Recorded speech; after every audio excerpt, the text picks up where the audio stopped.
अस्सलामुअलैकुम, this is हाफिज़ तनवीर सलमान। आज 22/8/2025 बरोज़ जुमातुल मुबारक और इस वक्त टाइम है 9 बजे का। अभी दीपालपुर बाज़ार की तमाम दिन की जो सूरत हाल थी वो ये मुलाहिज़ा करें। ये तमाम वीडियोज़ अभी की जो मैंने रिकॉर्ड की हैं ये मुलाहिज़ा करें, फिर इन पर बात करते हैं इंशाअल्लाह।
जी सर, आपने वीडियोस मुलाहिज़ा कर ली।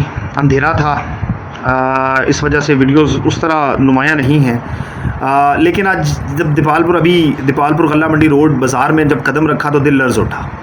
मंज़र ऐसा था जैसे किसी ने फ़िज़ाई हमला कर दिया हो, या दीपालपुर का बाज़ार फ़लस्तीन का कोई बाज़ार हो, या मकबूजा कश्मीर की कोई गली जहाँ मासूम रोज़गार को मलबे तले दफना दिया गया हो। महज चंद लम्हों में 45 दुकानें मट्टी का ढेर बना दी गईं, ख्वाबों के चिरागों को बुझा दिया गया, कई ख़ानदानों के मेहनत और पसीना को यूँ रोन दिया गया जैसे इनकी कोई कदर व कीमत ही ना हो, इनकी ज़िंदगी की कोई कीमत ना हो, और हम खामोश तमाशाई हैं, अपनी बेबसी के कैदी हैं, अपनी ज़ुबानों पर ताले और दिलों में आग लिए जी रहे हैं। सवाल ये है कि क्या हम सिर्फ तमाशबीन बनकर रह जाएंगे, या कभी अपने हक के लिए, अपने रोज़गार के लिए और अपने बच्चों के मुस्तकबिल के लिए भी उठ खड़े होंगे। जिन्हें रोज़ी की तलाश में पसीना बहाना था वो आज मलबे में अपनी तकदीर ढूंढते हैं। और हम ये जुल्म कब तक सहते रहेंगे? कब तक ख्वाब हमारे यूं ही रोन दिए जाएंगे? और हुकूमत वक्त के इस बेरहमाना इक़दाम पर दिल खून के आंसू रोता है। इस ऐसे फ़ैसले इंसाफ नहीं, जुल्म की बदतरीन मिसाल हैं। दीपालपुर की ये 45 दुकानें महज ईंट और पत्थर नहीं थीं, ये रोज़गार था, ये इज़्ज़त थी, ये नस्लों के ख्वाब थे। लेकिन अफसोस हमारे हुक्मरानों के कानों पर जूं तक नहीं रेंगी। अफसोस।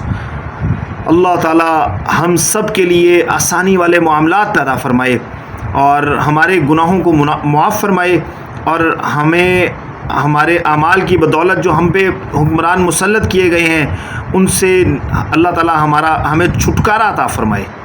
वस्सलाम।